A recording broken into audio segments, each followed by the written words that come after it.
At his promotion party, he kicked his pregnant wife, then learned her brother was the billionaire CEO who owned his company.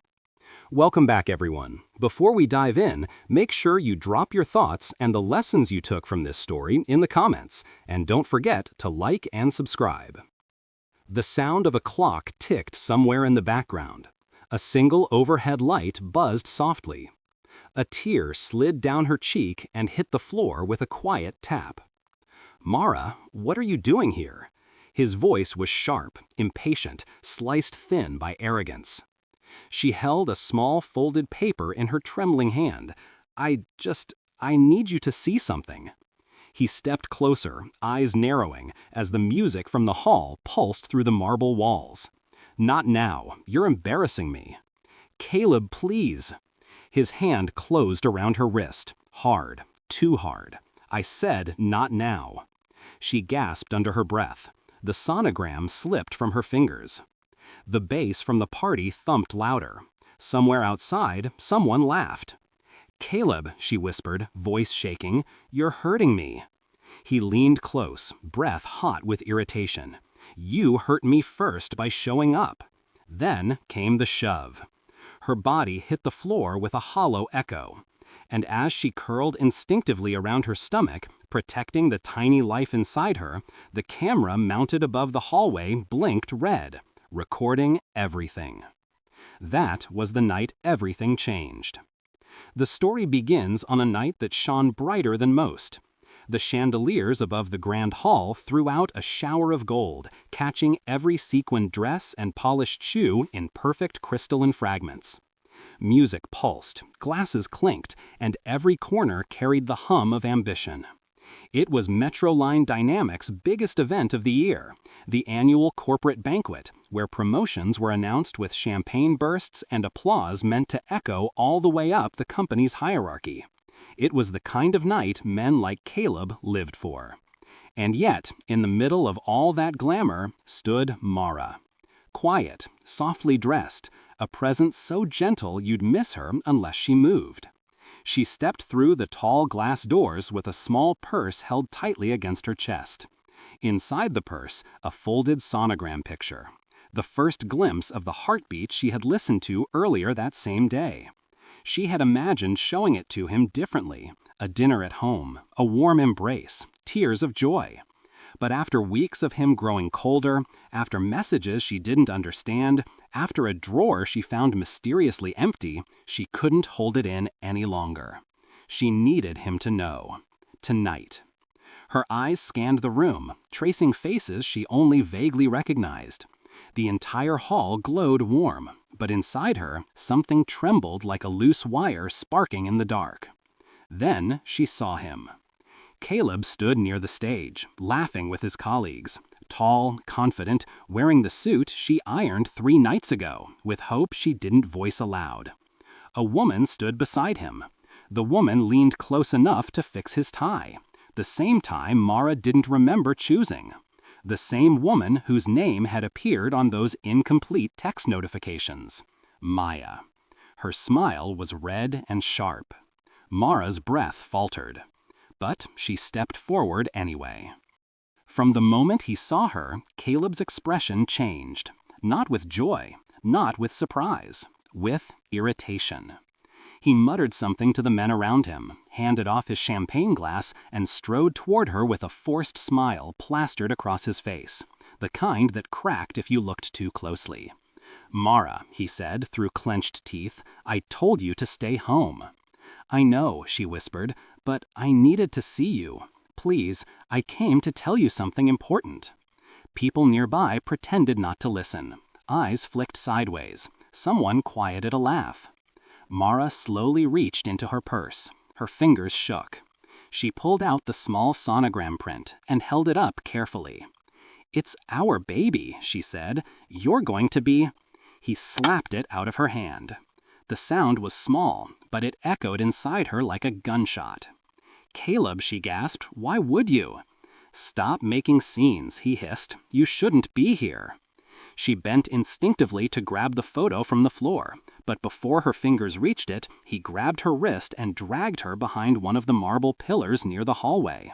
"Mara," she cried softly, stumbling behind him. The hallway was dimmer, quieter, the party muffled behind heavy curtains. The two of them stood alone, except for a blinking camera mounted overhead. "Do you have any idea how this looks?" he snapped. "You, here, dressed like this, interrupting my night?" Mara looked down at herself. She wore a soft blue dress, simple, clean. She thought she looked nice. "I just wanted to surprise you," she whispered. "I thought tonight would make you happy." He scoffed. "You don't even fit in these events. You never have. And now you show up with whatever that was." She clutched her stomach unconsciously. Her voice cracked. "It's our child." "I don't care," he snapped. The words hit harder than the shove that came next. He pushed her backward. She fell to the polished floor with a cry muffled by shock. Her hands flew to her belly, instinctively protective. The sonogram lay a few feet away. The tiny blip that was their baby stared up at the ceiling as if pleading silently for someone to notice. Mara felt air leave her chest. "Caleb," she whispered, tears gathering, "I could have been hurt." "Then maybe you should have stayed home," he said. "Don't come near me again tonight." He walked away, just walked away. And this time, when someone laughed in the distance, she knew it wasn't her imagination. She lay there for a moment, not because she was weak, but because her heart had folded in on itself. She didn't cry right away. She didn't scream. She didn't beg. She just breathed. Slow, shaky breaths. Her fingers pressed gently against her stomach. "I'll protect you," she whispered. It was a promise she didn't know she had the strength to keep, but she made it anyway. Then she saw something, a small red glow blinking near the ceiling. The hallway camera. Recording. Everything. By the time she got up, the music had already shifted into something triumphant and loud. The celebration continued. Nobody noticed she had fallen. Nobody saw the bruise blooming on her wrist. Nobody cared that she walked out with a slight limp. But someone cared that she walked into the elevator. Because as the doors closed, her phone buzzed with a text she didn't recognize. "Unknown number. Are you safe?" She froze. "Unknown number. I saw him drag you. I'm the security officer on duty tonight. If you need help, say the word." Her eyes blurred with tears she hadn't allowed earlier. She typed softly. "Mara, I'm fine. Thank you. Unknown number. I saved the footage." Her breath caught. "Unknown number. For your protection, not his." And for the first time that night, something inside her shifted. Not relief, not fear. Resolve. When she reached home, the apartment felt too quiet, too small, too aware of every breath she took. She sat on the edge of the bed and unfolded the second sonogram copy, the one she had printed at the clinic earlier that day. The tiny shape nestled inside her waved faintly in the image, a little curve full of possibility. "He didn't want to see you," she whispered to the photo, "but I see you. I'm here."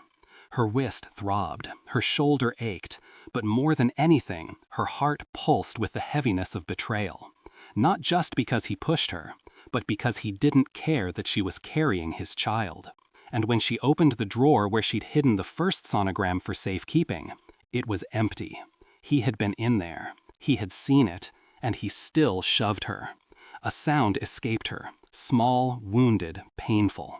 A sound she swallowed immediately. Then she reached for her phone. She hesitated over the contact name. Rowan, her brother. She whispered into the quiet room. "I didn't want you to know like this." But she pressed call anyway. Rowan answered on the second ring. "Mara?" His voice was deep, controlled, but frayed with worry. "It's late. What's wrong?" She opened her mouth, but the words didn't come. "Mara," he said again, softer now. "Talk to me." Her breath broke. I need help." The silence on his end sharpened, focused. "Where are you?" "At home." "Stay there." His voice darkened, each syllable heavy with restrained threat. "I'll be there in 15 minutes." "Rowan, no." His tone softened. "You don't have to explain yet. Just don't be alone." The line clicked. The quiet returned. and Mara felt herself exhale for the first time she entered that banquet hall. 15 minutes later, there was a knock. She opened the door to find her brother standing there, dressed in dark slacks and a dress shirt like he had left a meeting halfway. His eyes swept across her face, down to the faint bruise on her wrist, then to the unused tissues on the bed behind her. His jaw tightened. "Mara," he stepped forward. "What happened?" She opened her mouth, the truth trembling on her lips. But instead of words, she held out the sonogram photo. Rowan took it gently. He stared at it. His breath hitched. "Is this?" She nodded. Tears welled again, uncontained this time. He whispered, "You're pregnant." She nodded again. He exhaled shakily. "Why didn't you tell me sooner?" "I wanted to tell him first," she whispered. I thought he'd be happy." Rowan's eyes darkened. "What did he do?" Her voice came out small. "He pushed me. Hard." The air in the room changed, thickened with danger. Rowan didn't raise his voice. He didn't swear. He didn't pace. He simply stood there, breathing deeply, every inhale sharpening into something cold and calculating.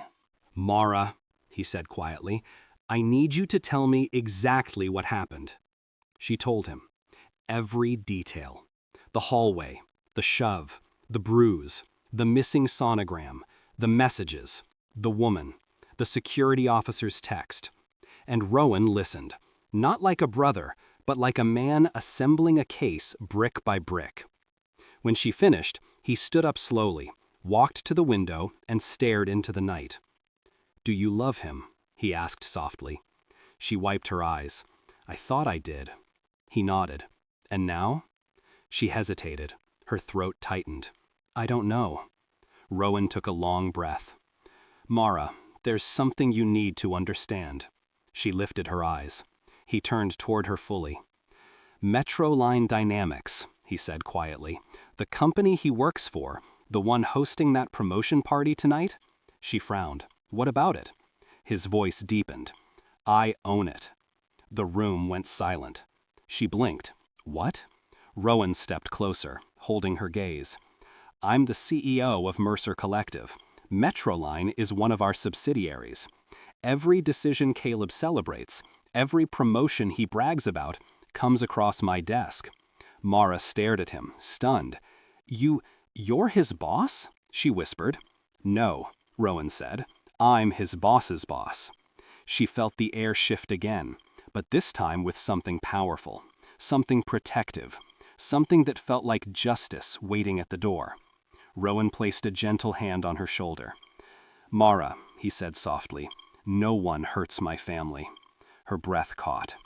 "And," he continued, "your husband is going to learn exactly who he laid his hands on."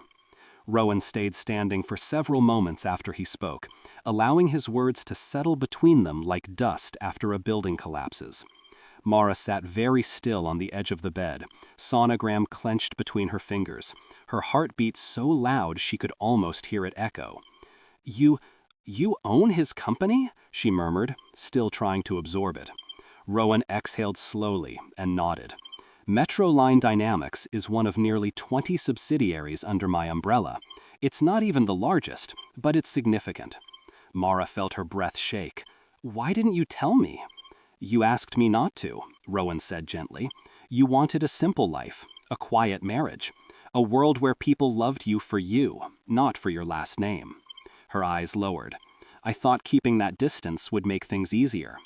Rowan stepped closer and knelt in front of her, cupping her uninjured hand in his. "Mara," he said softly, "silence protects no one, not from men like him." She swallowed the knot rising in her throat. "He didn't just push you," Rowan continued. "He pushed the mother of my niece or nephew, and he jeopardized the safety of a child." His voice trembled slightly on the word child. Mara looked up, seeing something raw and vulnerable in his expression. "You're going to hear me say this once," Rowan murmured, "and you're going to believe me." She nodded slowly. "You're not alone." Her tears fell before she could stop them. Rowan squeezed her hand gently. "We'll handle this," he said, "but we do it right, carefully, legally, precisely." Mara wiped her cheeks. "Rowan, what are you planning?" He stood and straightened his shoulders, his presence filling the small bedroom. "Tonight," he said, "I'm not planning anything." She blinked. "You're not?" He shook his head. "Tonight, you rest. You hydrate. You breathe. You protect that baby." His voice softened. "Tonight, I'm just your brother." He turned toward the door. "But tomorrow," his jaw tightened with icy resolve, "tomorrow, I'm the man who runs the company your husband thinks he deserves, and he will answer for everything." The night felt longer than any Mara had lived through. Even after Rowan left with a promise to return early, sleep didn't find her easily. Every time she closed her eyes, she saw the marble floor, the glare of the chandelier above her, the moment her fingers lost grip of the sonogram picture. The bruise on her wrist throbbed in time with her heartbeat. The child inside her shifted softly, a tender flutter. She whispered, "I'm okay. We're okay." But even she didn't fully believe the words. The security officer texted again. "Unknown. If you need a statement, or if anyone tries to pressure you, I'll come forward. I saw everything." She stared at the message for a long time before replying. "Mara, thank you, truly. Unknown. No woman deserves what he did, especially not in your condition." Her throat tightened. "Unknown. If you ever feel unsafe tonight, text me 1. She hesitated, then typed 1. Her finger hovered before hitting send. But she sent it. She wasn't unsafe at the moment, but something about having a safety net, any safety net, felt like breathing again after drowning. The morning crept into the apartment with pale light. Mara hadn't realized she'd fallen asleep until she felt the sun warming her cheek. She blinked, groggy, and winced as her wrist protested the movement. A soft knock sounded at the door. "Mara?" Rowan's voice. She pulled her cardigan tighter around herself and walked slowly to open the door. He stood there, dressed sharply, hair combed back, carrying a folder under one arm and holding a cup holder with 2 warm drinks. "I brought your favorite," he said, lifting the coffee. "Half sweet, extra cream." Despite the heaviness in her chest, her lips lifted slightly. "You always remember." "Of course I do." He handed her a cup. "Sit, drink, and then we talk." She followed him to the small dining table. He sat across from her, setting the folder down carefully, like it was something living. "What's in that?" she asked quietly. "Everything," he said, "and nothing you're required to handle alone." She swallowed nervously. "Rowan, what exactly are we doing today?" His eyes softened. "Today, we protect you," he said. "Tomorrow, we confront him." Mara stared at her coffee. "I'm scared," she whispered. "You should be," Rowan admitted, surprising her, "because you've been hurt, and because confronting someone who hurts you is always terrifying." He reached out and placed his hand over hers. "But you're stronger than you know." Her eyes glistened again. "What do I need to do?" she asked. His answer came without hesitation. "Tell the truth, nothing more." Hours later, she found herself in a quiet meeting room inside Rowan's company headquarters. The building towered above the city, steel and glass reflecting morning clouds. Inside, people moved with purpose, unaware of the personal storm unfolding in a small room behind frosted doors. The investigator Rowan trusted most, a woman named Claire, entered the room with a laptop and a calm, professional expression. "Mrs. Ellis?" Claire said gently. "Mara," she corrected softly. Claire nodded. "Mara, thank you for coming in." She set her laptop down and took a seat across from her. "I'm here to gather as much factual information as possible," Claire explained. "No assumptions, no pressure. You're in control of what you share." Rowan stood behind Mara, hands clasped behind his back, silent but present. Mara swallowed. "Where do I start?" "Wherever you can," Claire said. "We'll piece it together." So Mara told her. Her voice shook at the beginning. She stumbled over certain memories. She paused often. But she told her. She described the party, the hallway, the shove, the bruise, the missing sonogram, the texts, the cheating, the fear. Claire typed steadily, nodding occasionally, but never interrupting. When Mara finished, she felt hollowed out, like she had poured her lungs onto the table and forgotten how to fill them again. Claire closed her laptop gently. "That was brave," she said. "We'll take it from here." Mara wiped her eyes. "Is this enough?" she whispered. "Enough to do something?" Claire looked at Rowan. Rowan spoke first. "It's more than enough." Later that afternoon, Rowan asked her to sit in his office while he made a few calls. His office overlooked the entire skyline. It made Mara feel small, but in a strange way, safe. She heard Rowan's voice through the glass walls, low and professional, but edged with steel. "Yes, I'll need the board convened tomorrow morning. No, not the regular session. Emergency. Yes, all of them." Pause. "He thinks he's being promoted. Let him think that." Pause. "I want security present." Pause. "No leaks. 0. When he finished the last call, he exhaled slowly, then walked back into his office where she sat waiting. "Is it really happening?" she asked softly. "Yes," he said, "and you won't have to say a single word unless you choose to." She looked down.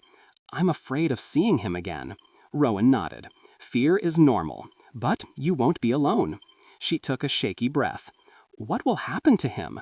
Rowan said across from her. "That depends," he said carefully, "on the board, on legal counsel, on the evidence. But one thing is certain, Mara." She held his gaze. "There are consequences for men who break what they should protect." Her chest tightened. "And there are protections," Rowan added, "for women who finally choose themselves." Mara lowered her eyes to her hands. Her fingers traced the rim of her cup. "Rowan," she murmured. "Yes? Will this ruin him?" Rowan exhaled through his nose, thinking. "It will hold him accountable," he said. "Whether that ruins him is up to him." Night fell again. Mara knew she wouldn't sleep much, but she tried.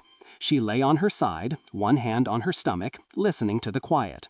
She imagined the boardroom, the polished table, the men in suits, Caleb walking in with that confident smile. She imagined the moment he saw her sitting there. Her heart pounded at the thought. Rowan had arranged for her to sit near the back, not directly in the spotlight. Claire would present the evidence, the security footage, the messages. The financial documents Rowan's accountants uncovered. She wouldn't have to face him directly, but she would have to watch. Her breath trembled. "Tomorrow," she whispered into the darkness, "it ends." Morning arrived too soon. Rowan picked her up early and brought her to the building before most employees arrived. He guided her through a private entrance, past quiet corridors, into a waiting room adjacent to the boardroom. The glass walls had been frosted for privacy. She could hear muffled voices. Rowan's assistant appeared with a warm cup of tea. "Drink," Rowan said softly. She nodded. Her hands shook as she lifted the cup. "Mara," he murmured, "whatever happens today, I need you to know something." She looked up. "You didn't deserve any of this," he said, "not one moment of what he did to you." Her throat tightened. "And the moment you walked away from him, you already won." A tear escaped her eye. "Thank you," she whispered. Rowan stood. "Claire will come get you when it's time." She breathed deeply as he left. Her fingers curled around the sonogram in her pocket. She whispered to the tiny life inside her, "We're almost free." Inside the boardroom, men in suits took their seats. Some sipped water. Others adjusted their watches. A few murmured to each other, unaware of the storm approaching. Rowan stood at the head of the table. Claire organized her documents. The room buzzed with anticipation. The door opened. Caleb walked in. He wore a smile so wide it bordered on gloating. Maya wasn't far behind, though she stopped outside, pretending to wait patiently as she scrolled through her phone. Caleb adjusted his tie, the tie she bought him, and took a seat as if he owned the room. "Morning," he said cheerfully. "I assume we're all here to finalize the promotion?" A couple board members exchanged looks. Rowan stepped forward. "Mr. Hale," he said, using Caleb's last name with cool formality. "Please take your seat. We're about to begin." Caleb blinked, confused. "Aren't we waiting for the announcement?" Rowan didn't answer. Instead, he signaled to Claire. The lights dimmed slightly. The projector hummed to life. Claire spoke calmly. "We'll start with the first piece of evidence." The screen flickered. Caleb frowned. "What is this?" he muttered. Rowan didn't reply. Because on the screen, the hallway outside the promotion party appeared. A dim corridor, a marble floor, a camera blinking red. A woman falling onto her side, clutching her stomach. The room went dead silent. Caleb shot to his feet. "Turn that off! Turn that off now!"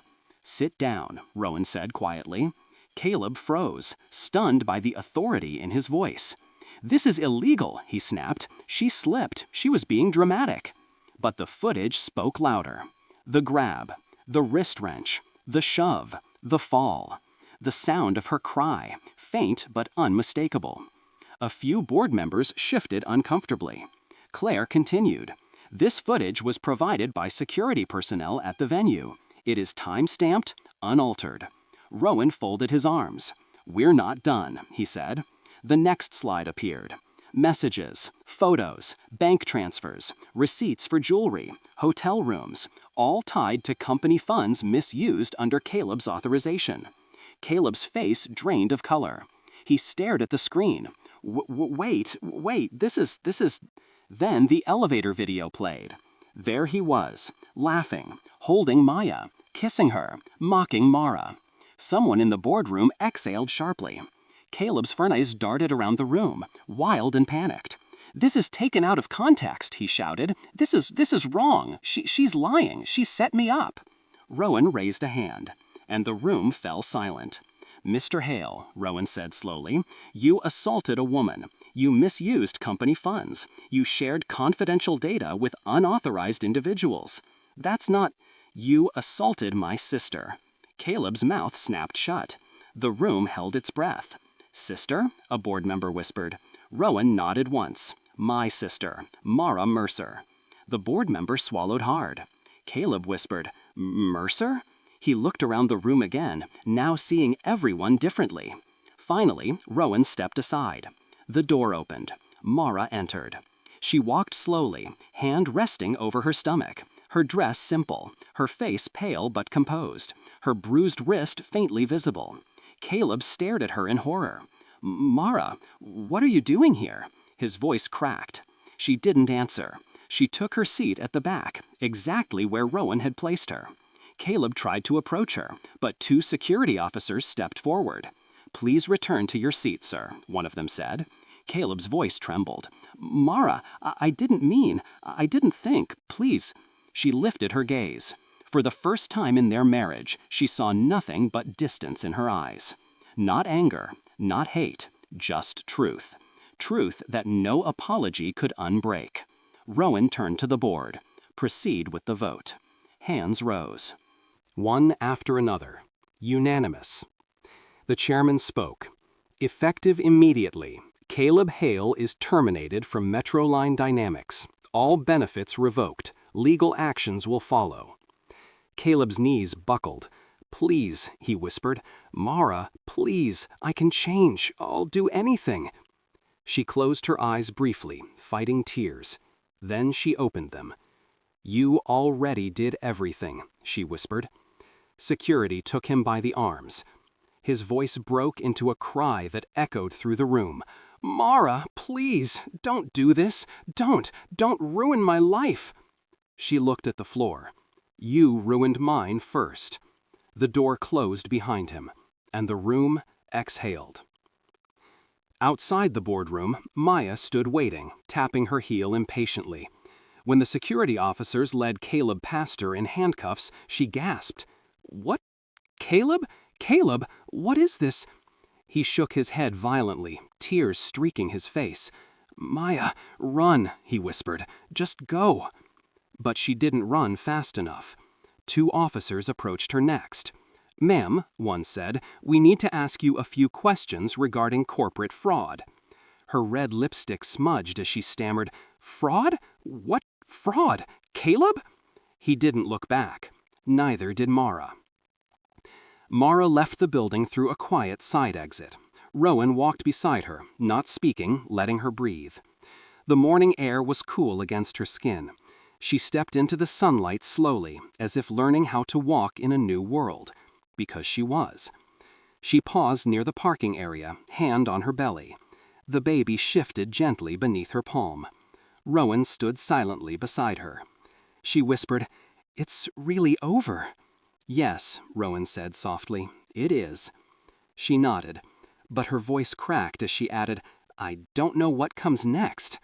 Rowan looked at her, eyes softening. "Freedom," he said, "that's what comes next." Her chest shook with a quiet sob, but for the first time since last night, it wasn't from pain. It was release.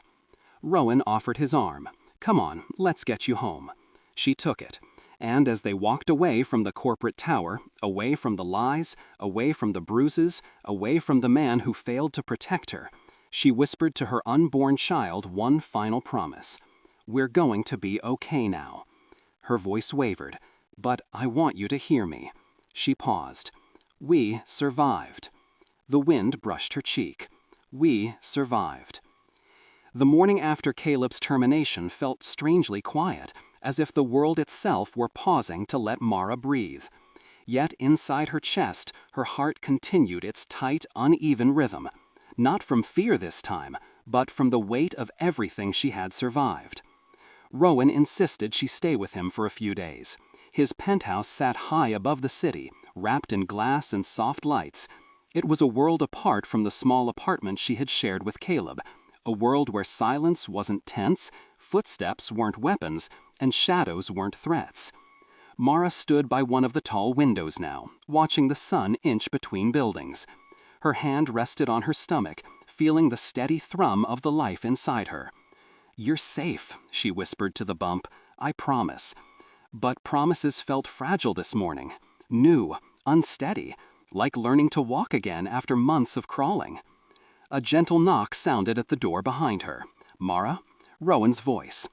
She turned slowly. He stepped into the room dressed in a crisp charcoal suit, but his posture held none of the corporate severity he normally carried. Today, he looked like a brother before anything else. "I made breakfast. Well, I ordered breakfast." A tiny smile twitched onto her lips. "Thank you." "Come sit," he urged. She followed him to the kitchen, where warm plates of eggs, toast, and fruit sat waiting. She took a seat cautiously, as if reminding her body she was allowed to rest now. Rowan sat across from her, elbows braced on the table. "How are you feeling?" he asked gently. She stared at her fork for a moment. "Tired," she admitted. "A little numb and sad." He nodded slowly. "Sad is normal." "I just keep thinking," she whispered, "how did I not see who he really was?" "You did," Rowan said. "Pieces of him. Enough to fall in love. Enough to hope for more." Her throat tightened. "You believed in him," Rowan continued softly. "That's not a flaw. That's your heart doing what it does." Mara blinked back tears. "It hurts." "I know," Rowan murmured. "But healing doesn't mean pretending it didn't happen. It means choosing yourself every day after." She drew a shaky breath. "What happens next?" "Well," Rowan said, leaning back slightly, "legally, there's still the matter of charges, compensation, and securing the protective order. Claire will guide you through those steps, and I'll be there for every meeting." Mara nodded. "But personally," he added, voice gentling, "next, you breathe. You rest. You let your body and your heart catch up with each other." She looked down at her belly and stroked it softly. "I want to be strong for the baby." "You already are," Rowan said. She managed a small, grateful smile. The next few days passed in a fragile blur. Mara moved slowly, learning how to exist without the constant pressure of Caleb's disapproval. She found herself relearning small joys, brushing her hair without rushing, cooking small meals in Rowan's open kitchen, sitting on the balcony wrapped in a blanket while the city glowed beneath her. But trauma has a way of echoing long after the moment has passed. One night she woke suddenly, her breath sharp, her wrist throbbing as if freshly gripped. The room was dark, too dark. For a second she forgot where she was. Her heartbeat raced.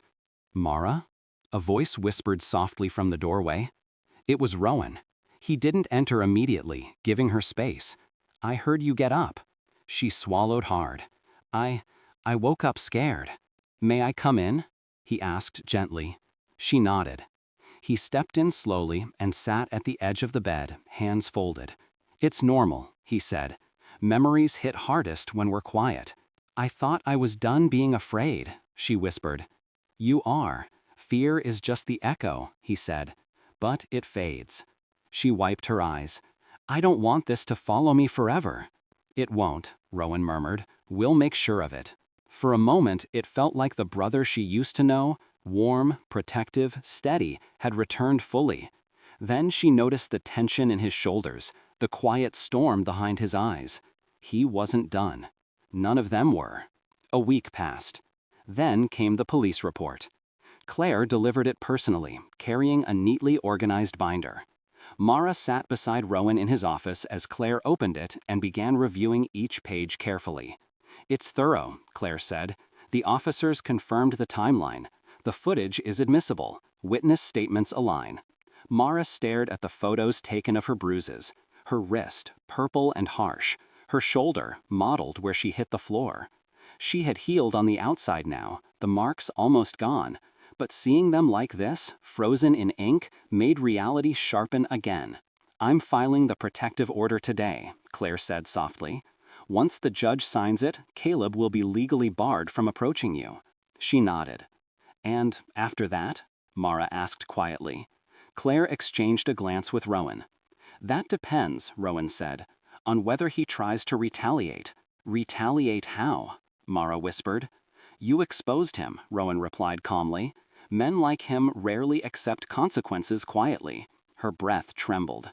"But don't worry," he added, his voice firm. "We're prepared." "What if he comes after you?" she asked suddenly. "Or the company?" Rowan smiled slightly. "He won't get past the first door." Mara lowered her gaze again to the binder. Claire continued. "The court will likely call you for a hearing. It's procedural. You won't need to testify unless you choose to." "I don't want to see him again," Mara whispered. Rowan reached over and squeezed her hand.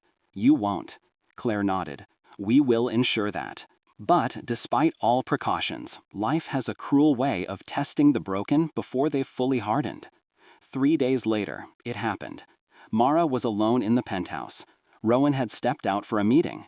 His assistant was running errands. The evening sun cast gold across the furniture, and she stood at the kitchen counter slicing fruit. Then, 3 sharp knocks at the door. She froze. Her breath caught. Knock. Knock. Knock. Slow. Heavy. Deliberate. Her fingers tightened around the knife until her knuckles whitened.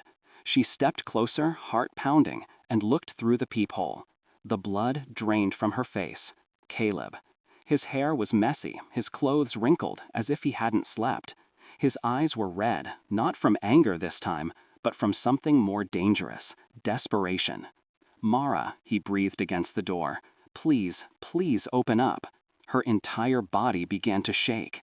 He wasn't supposed to be here. He wasn't allowed to be here. But he was. She backed away from the door, pulse racing. "Mara, I know you're inside," he whispered. "Please, I need to talk to you." Her throat tightened painfully. He knocked again, softer now. I didn't know you were pregnant. I didn't know you were... I didn't know." Her hand pressed against her belly instinctively. "Mara, please, I'm not here to hurt you. I need a chance to speak." Her chest heaved. A memory flashed. The marble floor, his hand on her wrist, the shove. She whispered, "Go away."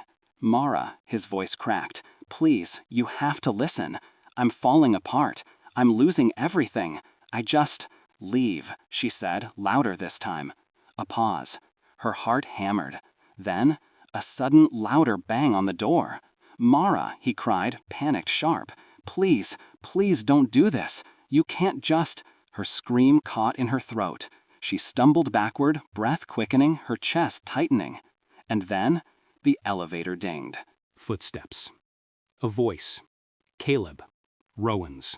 Cold, controlled, lethal. The pounding on the door stopped. Caleb turned, breathing hard. "Rowan, please!" Rowan stepped forward until their faces were inches apart. "What," Rowan said quietly, "are you doing here?" Caleb shook his head quickly. "I wasn't. Rowan, please listen."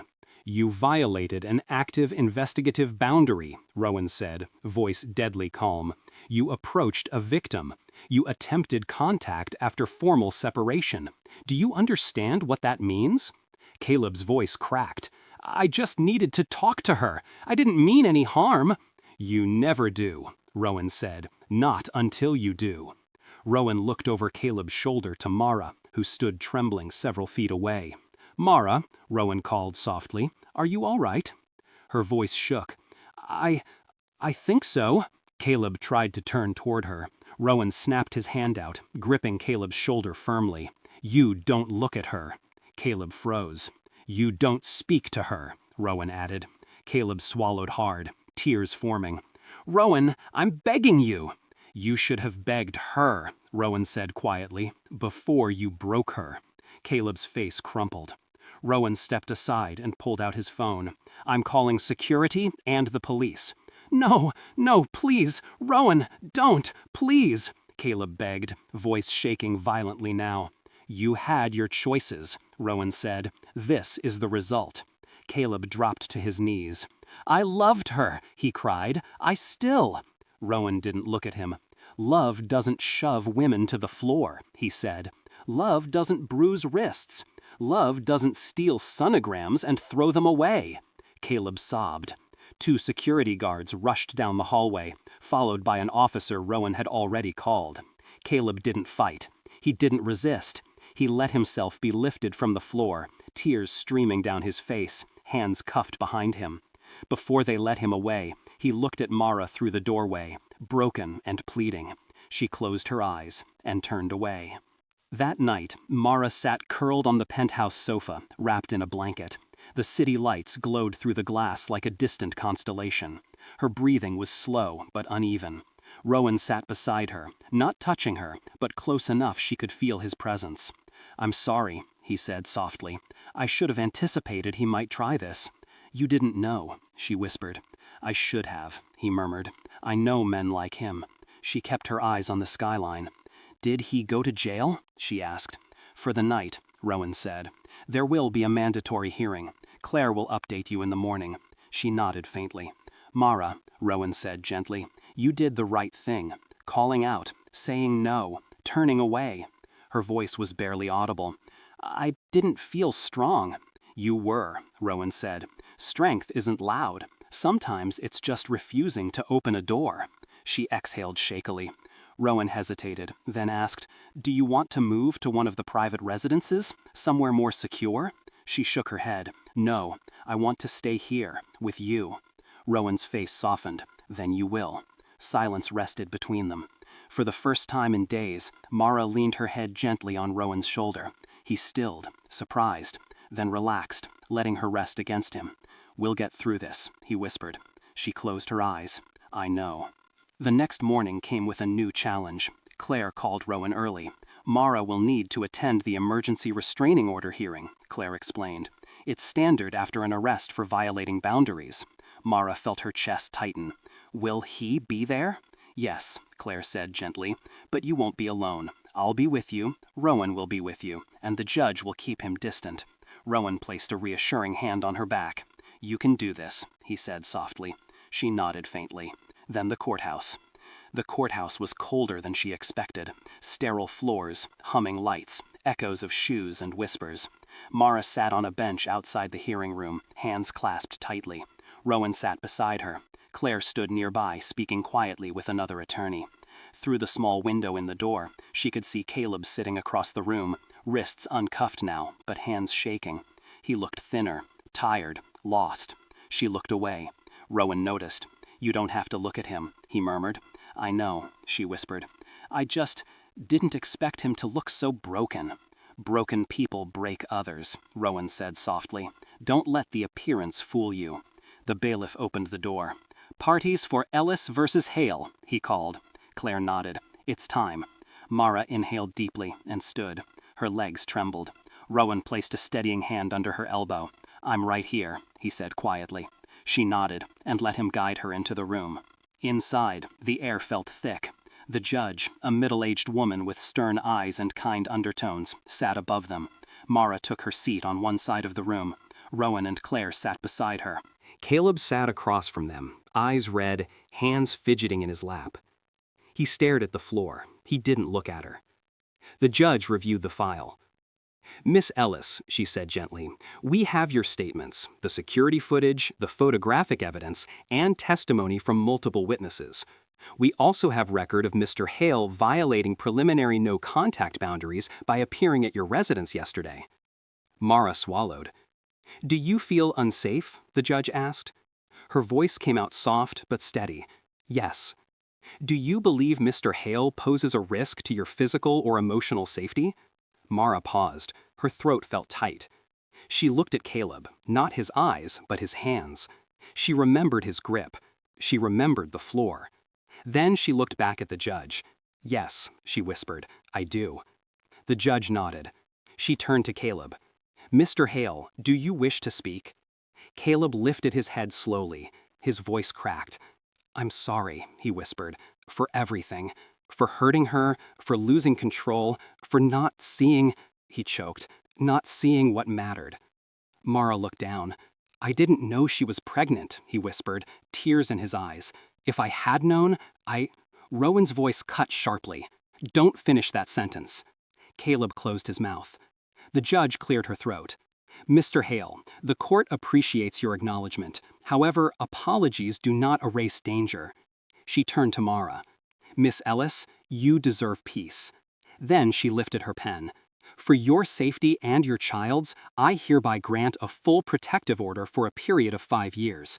Mr. Hale is barred from any contact, direct or indirect, including electronic communication, physical proximity, and third-party messaging." Mara exhaled shakily. Rowan closed his eyes in relief. Caleb began to sob. The judge continued. "Any violation will result in immediate arrest and potential incarceration." She struck her gavel. "This hearing is concluded." As Mara stood to leave, Caleb whispered her name one final time. "Mara." She didn't turn. She didn't speak. She walked out of the courtroom with Rowan beside her, her back straight, her chin lifted, her heart beating steadily. Outside the courthouse doors, she stopped and breathed in the air, cold, sharp, cleansing. Rowan looked at her carefully. "How do you feel?" he asked. She thought for a moment. Then she whispered, "Free." He nodded. "Good," he said. "Now we build something new." She looked up at him. "Something new," she repeated. And for the first time since everything began, she meant it. The days after the hearing unfolded like a slow, cautious sunrise. No sudden brightness, no dramatic shift. Just warmth edging its way back into Mara's life, piece from fragile piece. She woke each morning without flinching at the sound of footsteps. She moved through Rowan's penthouse without fearing raised voices. She stood by windows and breathed deeply without fear pressing against her ribs. But healing wasn't linear. Some days she found herself staring at her bruised wrist, even though the marks had faded. Some nights she still woke gasping, remembering the cold marble beneath her back and the shock of Caleb's shove. But every day she spoke to her baby. Every day she took one step further away from who she used to be. And Rowan made sure she never took those steps alone. One morning, Rowan approached her with a gentle firmness in his expression. "Mara," he said softly, "there's something we need to talk about." She looked up from her breakfast, feeling a tiny flicker of worry. "What is it?" He took a seat across from her, hands folded in a way that meant he was trying to cushion the next words. "You won the hearing," Rowan said, "but there's another issue still hanging in the balance." She felt her stomach tighten. "Caleb?" "Yes," Rowan said. "His financial misconduct didn't just cost him his job. It opened a wider investigation." "I don't understand," Mara whispered. "Is it about the money he spent on her?" "Partially," Rowan said. "But also the data leaks, the misuse of resources, the fabricated business expenses, the promises he made to third parties." She blinked, overwhelmed. "We're discovering that his involvement may have been deeper than we thought," Rowan explained gently. "We're talking about corporate fraud, potential embezzlement, possibly even collusion." Mara's breath trembled. Could he go to prison? Rowan didn't answer right away. Depending on the final findings, he said quietly, it's possible. She pressed her fingers against her forehead. I never wanted him to go to prison. I just wanted him to stop hurting me. Rowan reached across the table and rested his hand on hers. I know, he said softly, but actions have consequences, even unintended ones. She nodded slowly, letting his words settle. What do I have to do? She whispered. Nothing, Rowan said. Leave the corporate side to us. Your only responsibility is to heal. And to protect your child. She nodded again, more firmly this time. All right. Later that afternoon, while Rowan attended meetings, Mara sat on the balcony wrapped in a thin blanket. The city stretched beneath her in rivers of traffic and glass. She sipped warm tea and rested her hand on her belly. A small flutter kicked beneath her palm. Her breath caught. Hello there, she whispered with a soft smile. You're getting stronger. The baby kicked again, gentle but decisive. The word strong echoed through her chest, settling there like a soft song. I think, she murmured, you're going to change my life. She didn't hear the footsteps behind her until Rowan spoke quietly. Talking to the little one again? She nodded. They're moving more. It feels beautiful. Rowan smiled, but it carried a hint of something deeper, a mixture of pride, grief, and awe. Mara, he said after a moment, would you be comfortable going somewhere with me tomorrow? Where? She asked, adjusting her blanket. He hesitated only briefly. Somewhere I think you need to see. And what is that place? She asked gently. He slid his hands into his pockets, gaze drifting out over the skyline. Your new home. She blinked. New home? Rowan nodded. I've been working on it quietly, designing it, furnishing it, preparing it. Her voice trembled. Rowan, you didn't have to. Yes, he said softly, I did. He stepped closer. Mara, you need a place that's yours. Not borrowed, not temporary, not defined by what you escaped. A space where your child will be safe, where you will be safe.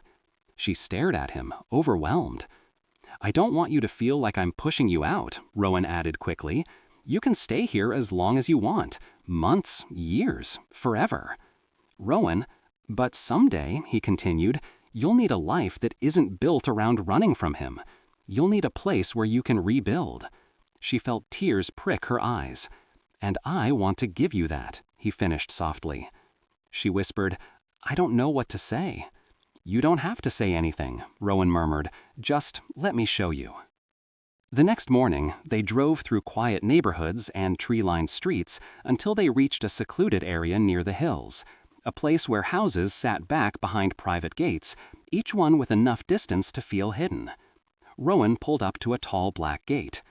As it opened slowly, Mara realized the property beyond wasn't just nice, it was breathtaking. A soft, winding driveway led up to a modern home with clean lines, warm wood, and tall glass windows that reflected the sky. A gentle fountain trickled beside the walkway. Trees framed the house like natural guardians. Mara stepped out of the car, trembling slightly. Rowan, she whispered, you didn't. This is too. Come, he said quietly. He led her up the walkway and opened the door. Light spilled into the entryway. The interior was warm, full of soft tones and natural textures. Sunlight streamed across wooden floors. Plush furniture invited rest. A fireplace sat recessed in a stone wall. Everything felt like peace carved into architecture. This is yours, Rowan murmured. She spun slowly, taking it all in. I don't understand. How did you... You like natural light, he said, and soft colors, and quiet. So I built you a space with all of that. You built? He nodded. I purchased the lot years ago. I finished building it this month. How did you know I'd need? His voice softened. Because I know you. I always knew you deserved better than the life you were settling for. She covered her mouth with her hand as tears filled her eyes. There's more, Rowan said gently. Come. He guided her down a hallway. This is the nursery, he said as he opened a door. Light pink and cream tones bloomed softly across the room. A white crib sat near the window. Stuffed animals lined a small shelf. A rocking chair stood in one corner with a warm blanket draped over it. Mara gasped. She stepped inside slowly, hands trembling. She reached out and touched the edge of the crib, her breath catching. "It's perfect," she whispered. "It's beautiful." Rowan leaned against the doorway, watching her with soft eyes. "You deserve beauty," he murmured. She brushed a hand along the chair's fabric. "Rowan, thank you. I don't know how to—" "You don't have to thank me," he said. "You're my sister, and one day this child will look at you and see the strongest person they know. You're already building them a life worth living." She turned to him, tears spilling freely. Rowan stepped forward and gently wiped one from her cheek. "I'm proud of you," he whispered. Her heart swelled painfully. This house, this nursery, this peace. She didn't think she could ever deserve this kind of love. They spent the rest of the day exploring the house. A sunroom filled with plants, a reading nook overlooking the garden, a small recording space for Mara to begin the project she'd once dreamed of, reading stories aloud for children. A kitchen designed for comfort rather than performance. Every detail felt like Rowan had listened without her speaking. "You thought of everything," she said softly. Rowan shrugged. "I just paid attention." That evening, they sat on the back patio overlooking the hills as soft wind rustled through the grass. Mara rested her hands on her belly. "I feel hopeful," she admitted, "for the first time in a long time." Rowan smiled gently. "Hope suits you." She inhaled deeply. "Do you think I can really start over?" "Yes," he said without hesitation, "you already have." She looked up at him. "You know, Caleb wasn't always cruel." Rowan didn't speak. He let her continue. "There were days I thought he loved me, days he was gentle, soft.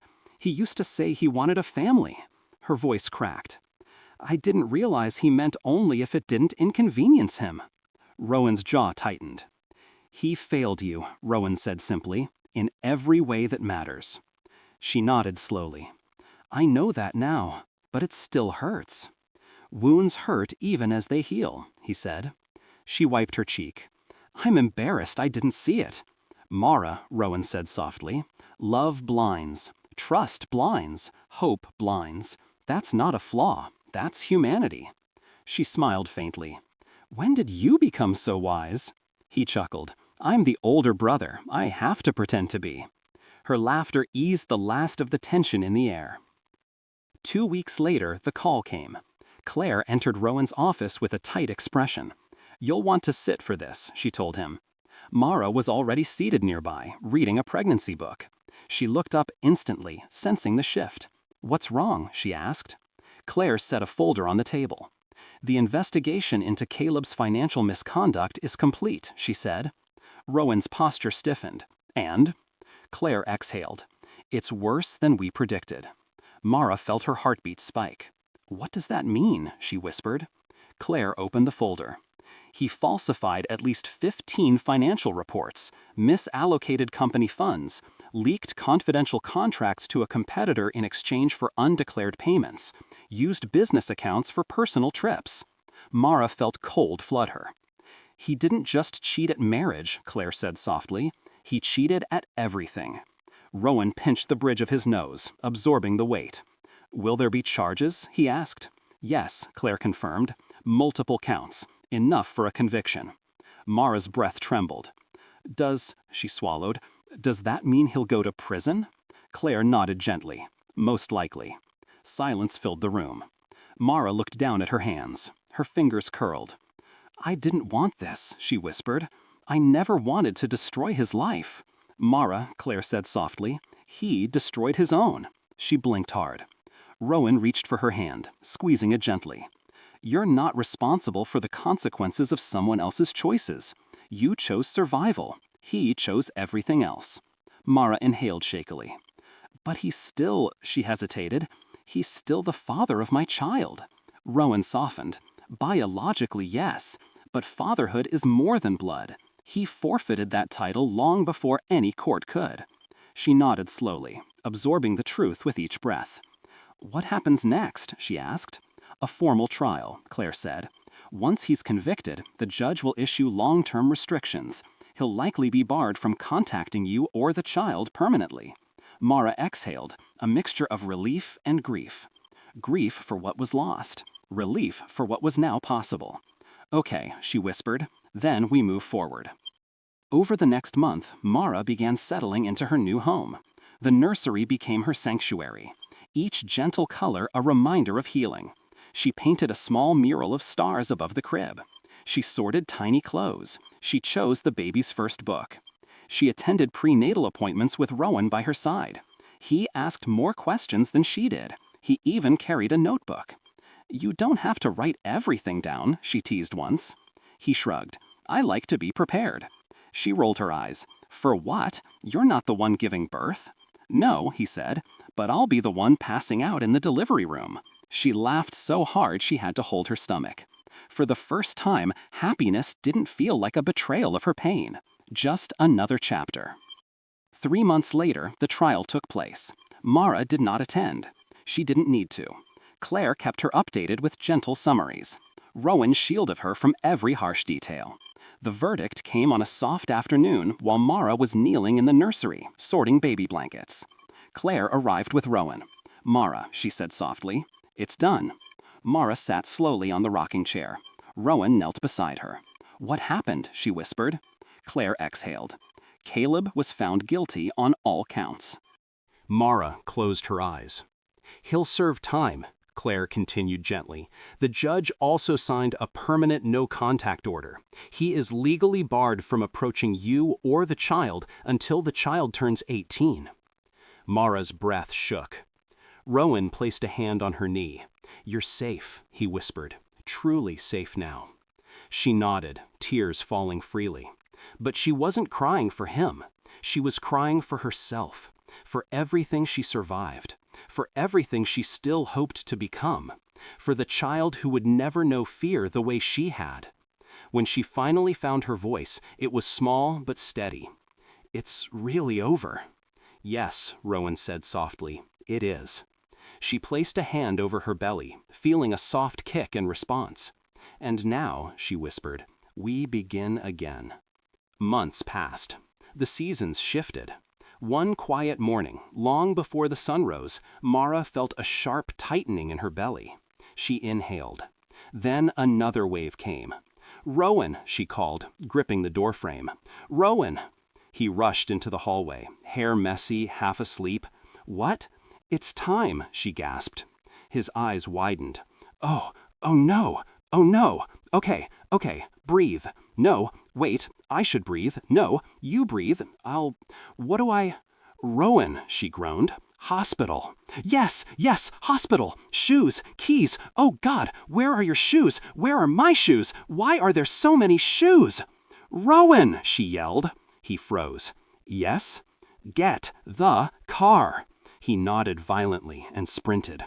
Hours later, in a room filled with soft lights and gentle beeps, Mara screamed through the hardest moments of her life.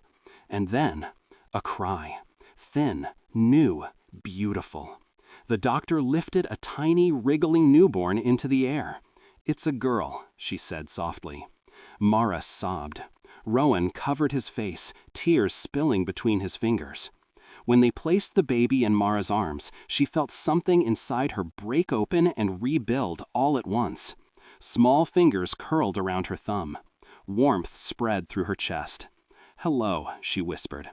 "Hello, my love." The baby blinked slowly. Rowan stepped closer, trembling. "She's beautiful," he whispered. Mara looked up at him, eyes shining. "Do you want to hold her?" He stiffened like she'd offered him a loaded bomb. I might drop her," he said. "You won't." He hesitated. Then he reached out. And when that tiny baby settled into his arms, Rowan Mercer, the billionaire CEO, the power broker, the man who controlled empires, crumbled completely. His face broke. His breath hitched. Tears fell openly. "She's perfect," he whispered. "Absolutely perfect." Mara watched him with quiet love. "You're her uncle," she said softly. He nodded, unable to speak. But in his eyes, she saw it clearly. He would protect this child with everything he had.